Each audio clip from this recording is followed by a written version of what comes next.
Be ready. 5 seconds. Start.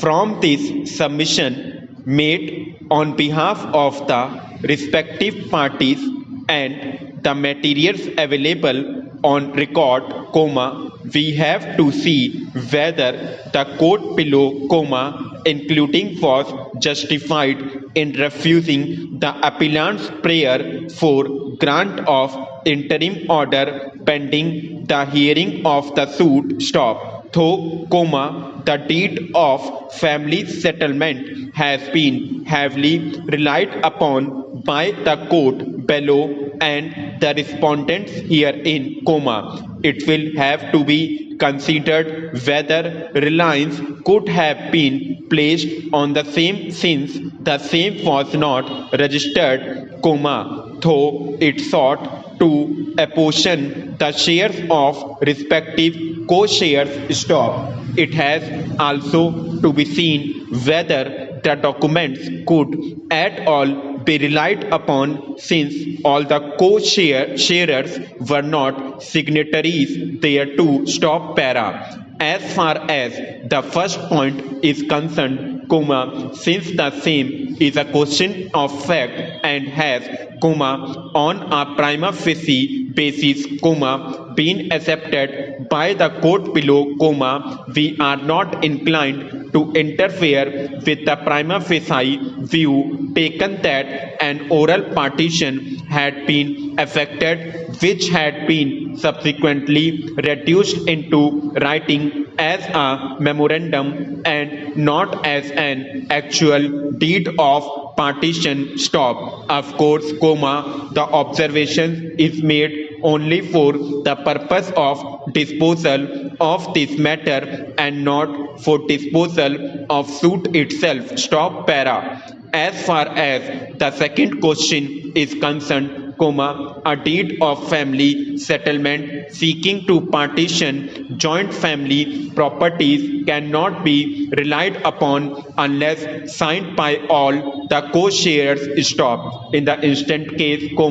admittedly, the respondent number 8, Shrimati Pratibha, was not a signatory to the deed of settlement dated 8th February, 1967, although, she is the daughter of one Bapu Saheb Kante by his first wife. Stop. As was held by the Honorable Apex Court in the cases of Mr. Aryamurthy within bracket Supra, under the Hindu law, it apex court in the case a family agreement is not accepted unanimously, it falls to become a bringing precedent on the co-sharers. Stop.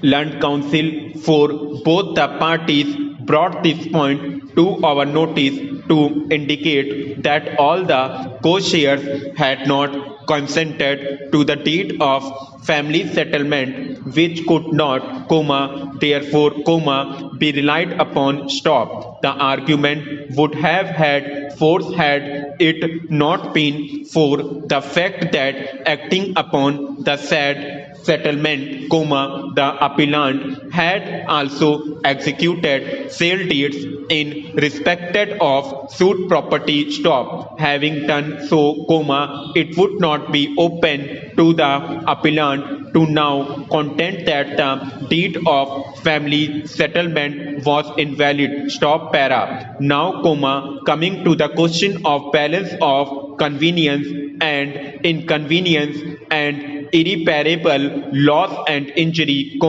it has to be kept in mind that the respondent number 1 has already acquired rights in respect of share of respondent number 8 and 9 of the suit property, and in the event an interim order is passed preventing development portion of the property acquired by it, it would suffer irreparable loss and injury since it would not be able to utilize the property till the suit of disposed of, which could take several years at the original stage, and, therefore, several more years at the appellate stage, stop. The appellant herein has been sufficiently protected by the order impugned in this appeal, stop, while respondent number 10 has been permitted to carry out construction activities over the disputed land,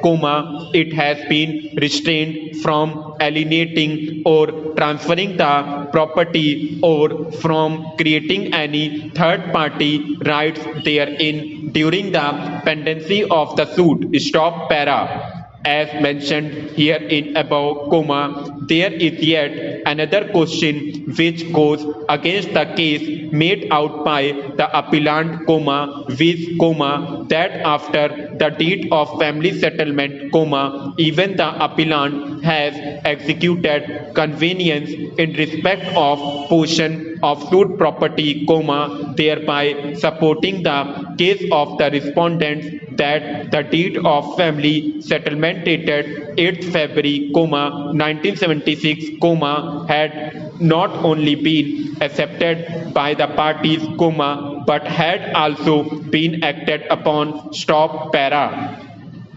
In such circumstances, we are not inclined to interfere with the order passed by the court below, but we are also concerned that the suit should not be delayed on one pretext of the other, one such interim order is granted, stop. We, accordingly, dispose of the appeal by directing the trial court to dispose of pending suit within a year from the date of communication of this judgment, stop. In the meantime, the co-sharers to the suit property shall not create any third party rights or encumber or transfer their respective shares in the suit property in any manner whatsoever, and all transactions undertaken in respect thereof shall be respect to the final decision in the suit, stop.